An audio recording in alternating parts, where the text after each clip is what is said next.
Hello and welcome to the Election Tricycle, a new podcast looking at three of the biggest elections in the world in one of the biggest years for elections in the whole history of the world. This year, 2024, there are elections in 76 countries, 43 of which will be free and fair, and as many as 4 billion people are going to have a vote somewhere in the world. What this show does is bring together three people from three of those countries that have elections, the United States of America, India, and the UK. And we're going to talk about those three elections, what they mean for their countries, what they mean for the world, and perhaps how they interact with each other. But before we do any of that, we're going to tell you who we are. I'm Emily Tamkin. I'm a global affairs journalist in Washington. I'm Emily Tamkin. I'm a global affairs journalist in Washington, D.C. You can find me in a range of publications and also on Substack. I'm ET Right Home there. I'm so happy to be with you guys. Tom, I just gave your name away, but do you want to tell us a bit about who you are? Sure, yeah, I'm Tom Hamilton. I'm a former political staffer. I used to work for the Labour Party in the UK for about 10 years, and now I work for Public First, which is a research and policy consultancy based in Westminster. So I've been watching and taking part in elections in the UK for a while. I've got a long history of losing elections. I've been played a very small part in three, and Labour lost all of them. But now that I'm not part of that system anymore, Labour's actually looking like it might is currently the favourite to win in the UK. So that's something. I also have a Substack, as everyone must these days. My Substack is Dividing Lines, which is about political attack in the UK and how it works and why it matters. And I'd turn to Rohan and ask, why are you here?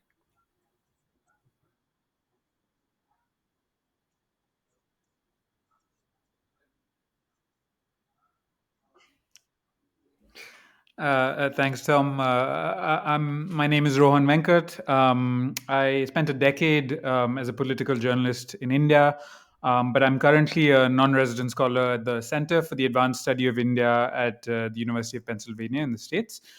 And I also write India Inside Out, which is a newsletter, a Substack, covering Indian politics, foreign policy, and whatever I'm interested in India at the moment. Often very nerdy historical things end up there.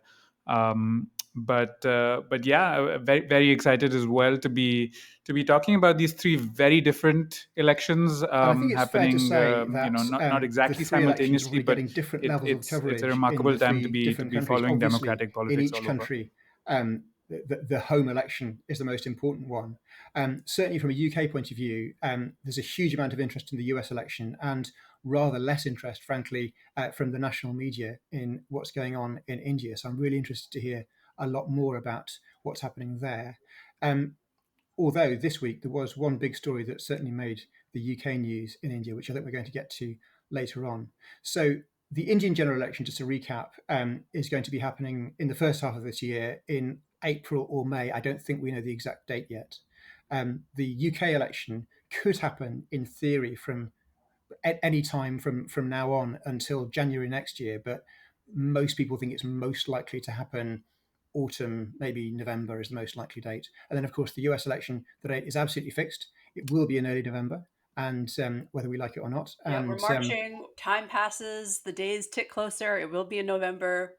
We will be yeah, covering that's it the one thing until about the then. American system is that the timetable is always really, really clear the whole way through. And so, from primaries through to the selection of candidates and then the general election, we know a long way in advance when it's happening and people can work towards it. In the UK, we've had a lot of elections in recent years, and then this is the first full term that a government has served without an election since the 2010 to 15 period. So we've kept on having to have elections to deal with various political crises. We may have our own political crises at the moment, but they haven't led to immediate elections. Um, what we're going to do each week is talk about the big election events in the news. And I think it's probably fair to say that in the UK this week, there haven't been any really big election events. Someone tried to overthrow the Prime Minister last night, but that happened a lot. And it didn't lead to anything. And that also happens a lot. But what's been going on in the news in your country? Should we start with America, where the primary season is in full swing? Let's. I think we should. I'm delighted that we're starting. Well, delighted is it's more bittersweet than that, but I'm glad that we're starting this week because we have, I would say, major domestic political election news to discuss in the United States. And it's a two-parter for me. So the first is, um, you know, Donald Trump is going to be the candidate. Like, and we've known this for some time.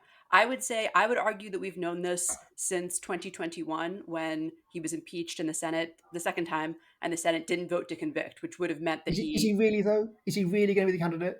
yeah. So Is he really? if they had voted to convict him, that would have meant that he could never have held public office again, which one might think would be like an appropriate consequence for encouraging, at minimum, encouraging people with weapons to march on the Capitol during election certification. But that didn't happen, so he's running again. Um, and originally, there were some running against him. That field has been whittled down. And this week, Florida Governor Ron DeSantis, about whom there was like great excitement in some corners for a while there, dropped out. Ron DeSantis did not run a good campaign. It was, I mean, first of all, he tried to sort of run to Trump's, rather than running as the figure of like the more competent Trump. Um, which I imagine there is an audience for, he tried to run to Trump's right, sort of, and peel off his most devoted followers. This didn't work. He also ran what I would describe as an extremely online campaign. So, um, going after university administrators, which makes a lot of sense if you spend time on Twitter and are like, yeah, I'm all worked up about diversity initiatives and wokeness, but I don't know that the average voter is like that hyped to go out and vote to take down a university administrator.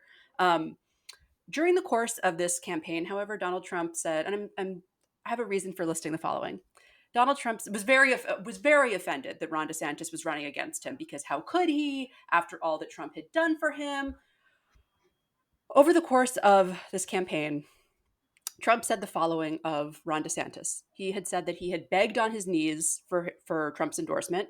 He said that he wore high heels. He implied that maybe he was a pedophile. He said that under national scrutiny he would whine for his mother. He called him Ron DeSanctimonious. He said he needed a personality transplant and implied that he does not have testicles. I am listing all this because Ron DeSantis then endorsed Donald Trump.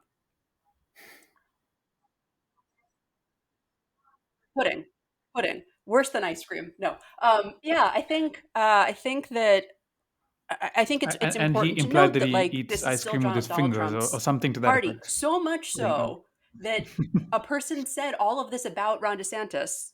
Trump said all of this about Ron DeSantis. These horrible, personal, degrading, demeaning. Like, in addition to January 6th, and in addition to the fact that he has been found liable for sexual abuse by a court, and in addition to all, even if none of that bothers you, one would imagine that personally being told, oh, maybe you're a pedophile would be like the part where Ron DeSantis would get off. He did not. He's staying on the Trump train. So now, really, the only viable candidate, such as one exists, against Trump is Nikki Haley. The New Hampshire primary we're recording this on Wednesday. It was on Tuesday evening, and Trump won, although not as handily as some might have expected. So I think while we've seen a lot of media coverage of like, oh, Biden, are his supporters going to come out, which is a real question, and we will speak in subsequent weeks more about why that is. I think my guess is that we're now going to hear that about Trump. But at the same time, it's him, right? So it's sort of, he's been confirmed as the only real viable game in town at the same time as, you know, even as we're seeing that there perhaps isn't the enthusiasm that there was in 2016 and 2020 for our former president. So, how could anyone in the Republican Party beat Donald Trump? It's a great question. Here's the thing. They would have to stop living in fear, right? Because even Nikki Haley right now, like, she sort of started to, and I should say she wants to hang on until the South Carolina primary because she was governor of that state at one point. One would think that she would have support there. Perhaps she can turn it around there. She only recently started pointing out things like, you know, Trump was doing a rally and seemed to confuse Nikki Haley with Nancy Pelosi, who was Speaker of the House on January 6th, which obviously Nikki Haley was not. Like, why are we waiting until now to point out that this, that this person, if you're running against Trump, I should say, why are you waiting until now to point out that he's clearly not fit for this position? And the reason is that they're still afraid, right? They're afraid of him. They're afraid of his supporters. They're afraid of their future in the Republican primary. And I don't think you win. I mean, Tom, you would know better than I, but I don't think that you win a campaign anywhere in this world by running scared. And that's what they've done. Like, because they, I mean, this is really what Ron DeSantis' gamble was, right? Like, can you walk the line between flattering Trump and running against Trump? How are you going to win doing that? So I don't actually think we've seen what it would look like, for an actual. I guess Chris Christie, the former governor of New Jersey, who helped Trump Yeah, I in was the going to ask 2020 you about him. campaign, sort of tried, but I think he's such an unpopular figure politically. Like, I don't think that we saw a figure who could have done this do it. Yeah,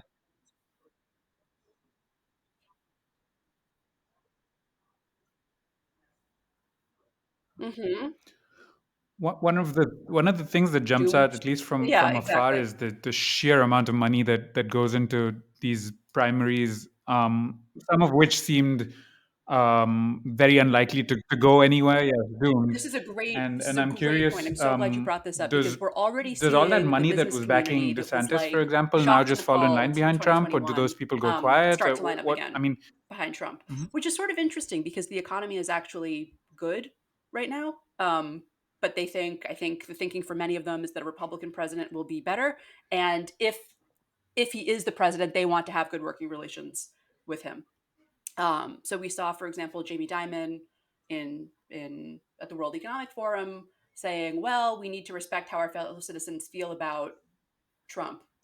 And it's like, first of all, why are you giving us the dispatch of the common man from the World Economic Forum? Second of all, like, it's you. You're talking about yourself, right? So I think no, I think definitely, I think the money will line up behind Trump, and I think the business community writ large will as well.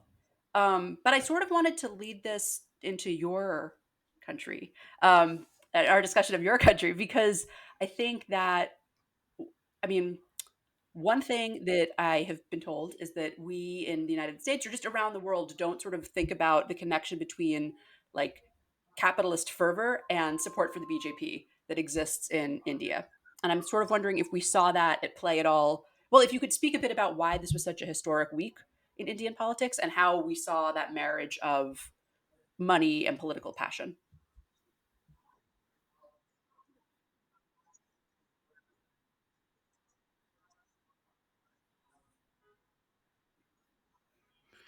Yeah, it's quite a week to be starting the podcast as well on the Indian side, because this is truly a momentous week, not just in Indian politics or electoral issues, but in the history of the Indian Republic. And that's not because Republic Day is around the corner, or when we honor that past.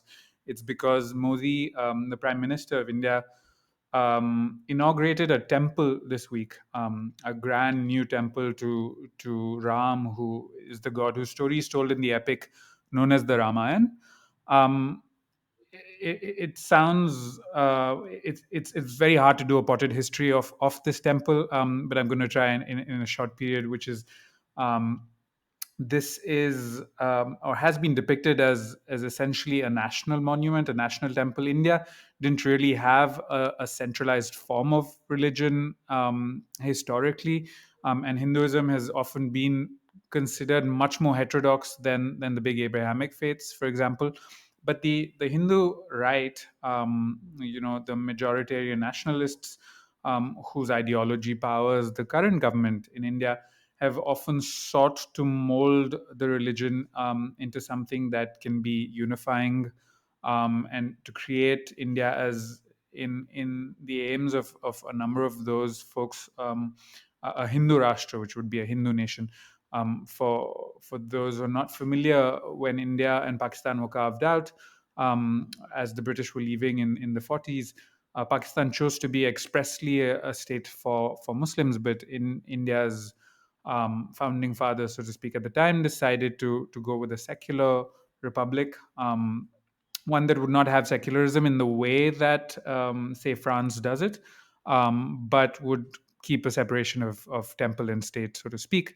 And in the eyes of many, what's happened over the last 10 years, and then most specifically this week, is a very clear merger of religion and state, to a certain extent. India's not officially changed anything in its constitution. It's not altered the way things are set up, and yet Modi didn't just attend the inauguration of this temple, but presided over it, and announced in his speech afterwards that this is a temple of India's Yeah, I was just going to vision, say, if you could of just India's briefly speak about why the philosophy. It's a site of temple this of temple national is so important and consciousness, so and said that controversial, Ram is the and why faith of saying India that the and the site foundation of of India. this temple Is the being the idea of site of India. India's So faith yes, is likely quite disconcerting yeah. for many in India. Mhm.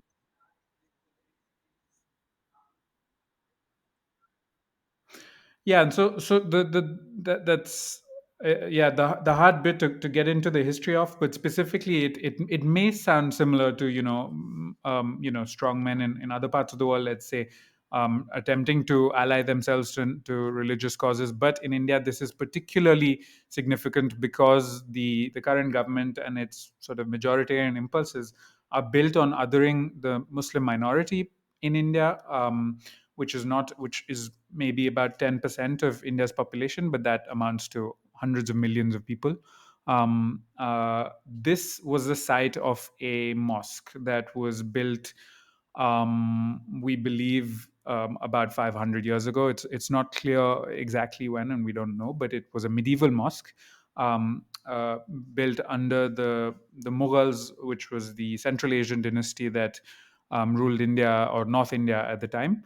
Um, but more specifically, over the course of the first in the 20s and then much more so in the 1980s, the Hindu right, which was then a small portion of Indian electoral politics, but a big part of, say, the social scene in India, saw in this site the potential to turn religion and politics into something that brings a big part of the vote base behind it.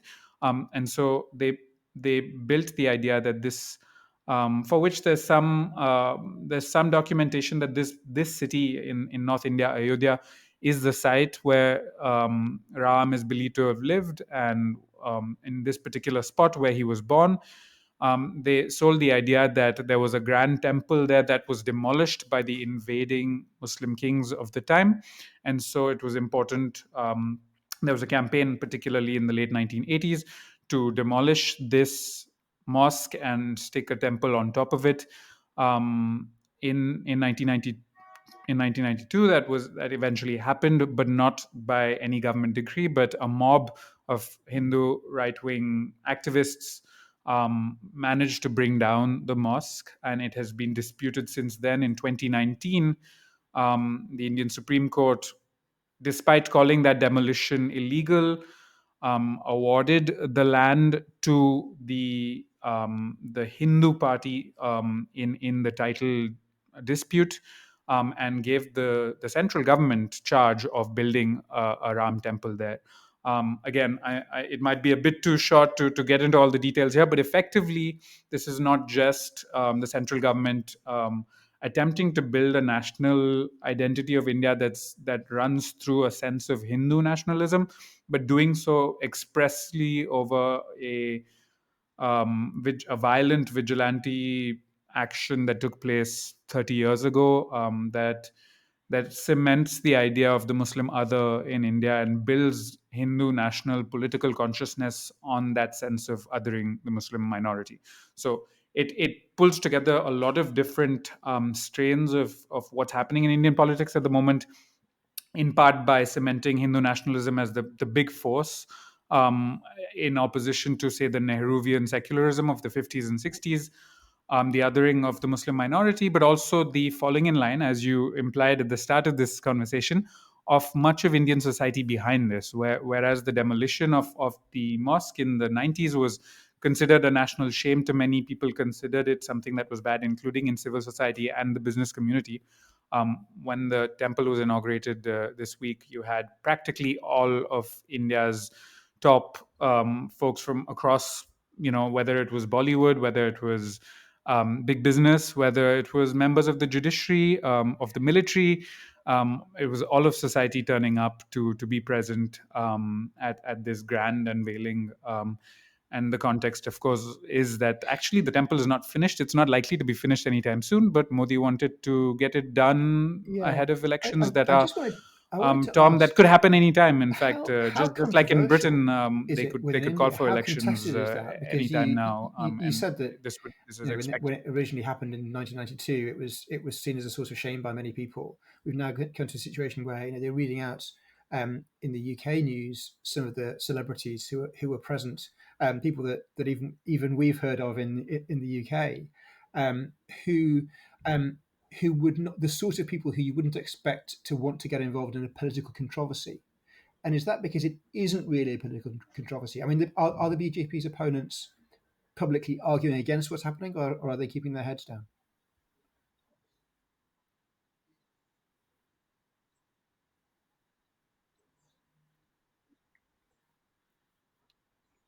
So yeah, the opposition chose not to attend, or a bulk of the opposition chose not to attend, attempting to decry the event as a political affair rather than as a national or a religious one. But they haven't been able to a large extent, to put forward an alternative narrative there. There were efforts here and there, but they're struggling to deal with this issue because the broad consciousness, the success of the BJP's narrative building efforts over the last 10 years has been to make it non-controversial. Its roots remain controversial, and for those who pay attention, again, remember, this is 30 years ago, and the bulk of India is also relatively young, and so the history of the controversy is almost in the past to many. um, the BJP also made efforts to make it non-controversial in a certain sense, which is to say that they could have, through parliament or through public decree, ordered the making of the temple, but they chose to wait, so to speak, for a judicial decree that gave the land over to the central government and ordered the building of a temple. Now, there's another whole discussion to be had about how the judiciary has responded to the rise of Hindu majoritarianism in India, but Modi expressly thanked the Supreme Court for its decision in announcing, well, in his speech following the inauguration, and he spoke of it as saying, as the pride of India, and the fact that the inauguration didn't lead to large scale violence, in part, as you said, because those who are opposed to it have, or not necessarily opposed to the temple, let's say, but opposed to the way it has played out, have kept their heads down and been unable to engage with this presentation of it as being a matter of faith, and an important part of India's consciousness. So the BJP has been very successful Can at I ask you a really basic essentially question making it about the Indian non-controversial, election, even which though is, the roots of it I are deeply contested. I think it's broadly thought that the BJP are the favourites to win the election, Mhm. but how overwhelming favourites are they? How up for grabs is the election really?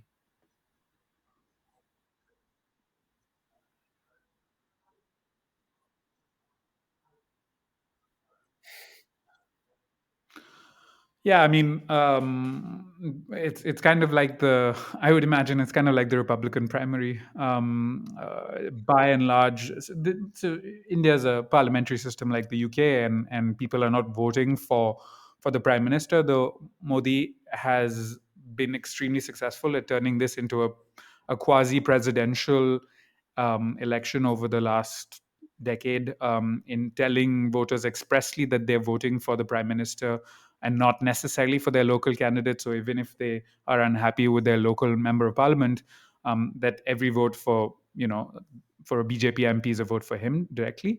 Um, they are overwhelming favorites in the sense that they are expected to easily get a majority in parliament, and probably to make gains. They won 303 out of 543 seats in 2019, 5 years ago in the elections, and most expectations today, particularly after the sheer success and the lack of an opposition narrative, or even are thought through.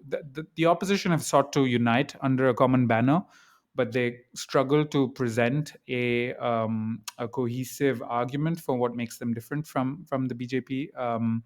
And just not, they've known for a while that this inauguration, for example, was coming, but they failed to really either have a united stand on it or even to present something as a response. And so I'd say at the moment they're overwhelming favorites, with, of course, the caveat being India's big and federal, and there's lots of interesting battles playing across the country, that we'll presumably get into over the course of this podcast. Because even though they are favorites, there's a lot of interesting things happening At the moment, we in a have big overwhelming federal favourites country in the with UK election as with well. The Labour both Party has ideological been 50 to and 20 simple points ahead partisan battles for left well and right. over a year now, and things could change. People in the Labour Party don't necessarily believe that they've got it sewn up, but the polls haven't moved for quite a long time. It feels at the moment like the US election might be, as in the general election, not the primaries, might be the closest one. But at the same time, I think certainly the UK coverage has a general tenor of Trump's going to get back in, probably. How probable would you say it is, or is it really up for grabs, Emily? I think it's likely, but I also think it's closer than the sort of media narrative until yesterday would have made it seem, if that makes sense. I think now we're going to, and also there was some poll that showed that or a study that showed that a problem Biden had is that people didn't really believe that Trump would be the candidate, right? Like they didn't really believe that this could happen again. And so now I think we'll see, okay, now that that's becoming more likely, like do people remember 2016 to, let's say, 2020, or let's say 2015 to 2021, right? And will that actually help them at the polls? And what you know to sort of signpost where we're going with this podcast, to what extent does Biden's support for Israel's war in Gaza continue to hurt him with younger Democrats, with the left? Mhm. To what extent does Trump's like whole thing hurt him with more moderate Republicans, such as they are, and independents?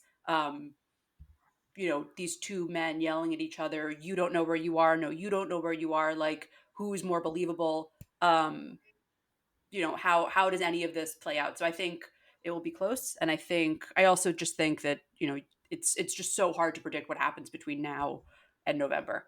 um Before we close this segment of our very first election tricycle, Tom, you did mention that something happened that turned out to be nothing in British Yeah. politics. And while I would love to leave that joke just there, do you want to just briefly tell us what that was? Yeah, let me try and explain what's happened. So, as I just said, the polls have not moved for some time. The Conservative Party, who have been in power in the UK, either on their own or in coalition since 2010, are quite substantially behind. And if nothing changes, they will lose. That's how these things work. And Conservative MPs are very aware of that. And under Rishi Sunak's leadership, Sunak has been in charge since late 2022, following a period of 49 days when Liz Truss was prime minister, and things didn't go very well, and she was booted out pretty quickly.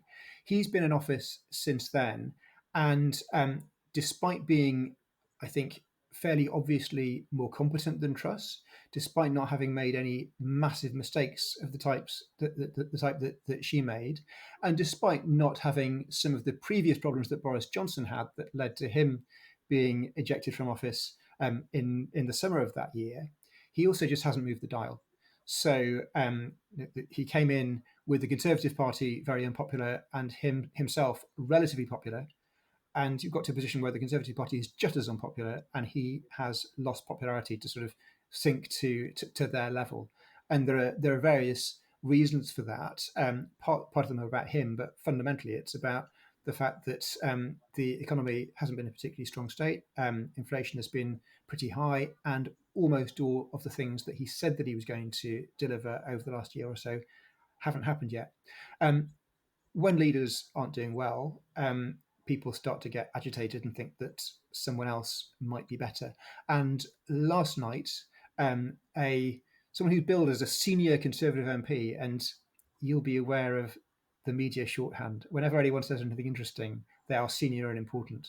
So Simon Clarke, who was very briefly a cabinet minister under Liz Truss, previously held a few ministerial jobs, and was not a Rishi Sunak supporter at the time that he became Prime Minister, came out and wrote an article in the Daily Telegraph to say that Sunak should stand down and be replaced by someone else. He didn't say who else it should be. He was unable to come up with an alternative. He made it very clear that he wasn't proposing himself as the alternative, which is just as well, because he wouldn't be a particularly credible option. And one of the notable things that happened was that nothing happened. As in, there was not a groundswell of support from other Conservative MPs. A lot of Tory MPs said on and off the record that this was a stupid thing for him to have done, and he appears to be completely isolated. The other thing that happened alongside this call for Sunak to go was the publication of a very interesting poll by the same paper, which has been paid for by a slightly shadowy group of Conservatives, most of whom are unidentified, although we do know that Lord Frost, who led the Brexit negotiations for Boris Johnson back in the day, has been involved in compiling it. So a poll that showed that if you ask the public who they prefer out of Rishi Sunak and Keir Starmer, who's the Labour Party leader, overwhelmingly people prefer Keir Starmer. But if you ask them who they prefer out of Keir Starmer or an unnamed Conservative I saw this. who governs with true Conservative values, who stops the boats, which is the sort of sloganeering shorthand for cutting immigration in the UK, who brings down NHS waiting lists, who cuts taxes and cuts crime, which of those would you prefer? I found this so funny. I saw that. It was like, who do you want to date? Like your boyfriend or your imaginary dream man? It's like, well, exactly. I mean, hopefully your boyfriend, but that's not really like imaginary dream man isn't walking through that door, as they say. Yeah, it's really striking that there is not an imaginary dream man or woman on the Conservative benches, and no one's been able to identify anyone who could fulfil that role, which I think is one reason why nobody particularly supported Simon Clarke. What I thought was most interesting about that quite ridiculous polling question was that even against your imaginary dream man, Keir Starmer still wins 160 odd seats, and then there are good for Keir Starmer. I mean, no, but to your point, like that's just how it just seems that people. I mean, it just seems that people are tired of this party being in power right now. Like it's been a long time. They've had ample opportunity to. Well, I think people are, and I think they are as well, and they're behaving as if they are. And you get to a point after a while where parties, and this isn't just a partisan point about the Tories now. It happened to the Labour Party a decade and a half ago. It's happened to other parties before, where parties sort of turn in on themselves, run out of things that they want to do for the future. There isn't one of the. I'm openly partisan as a former Labour staffer, but I think there is a genuine question about whether the Tories could govern effectively for another 5-year term if they somehow won the next election. I think they've really run out of things to do. But it could still happen. They might find their imaginary dream prime minister, their dream leader. I think the other thing is, we've had so many. If you'd said to the Labour Party in, say, 2019 or in 2015 that they wouldn't have a chance of winning an election until there'd been another 4 Tory prime ministers, I think most people would have thought, well, we're looking at decades out of office. And it turns out that the shelf life of a Tory prime minister has dropped to almost nothing. So we had the 49 days of Truss, we had 3 years of Johnson, we had 3 years of May, where we might get as much as 2 years of Sunak. These are not people who are sort of stamping their mark on the UK for long periods. So we are becoming a slightly unstable country, even if not one that can elect anyone other than the Tories. Yeah. Well, till next time with that.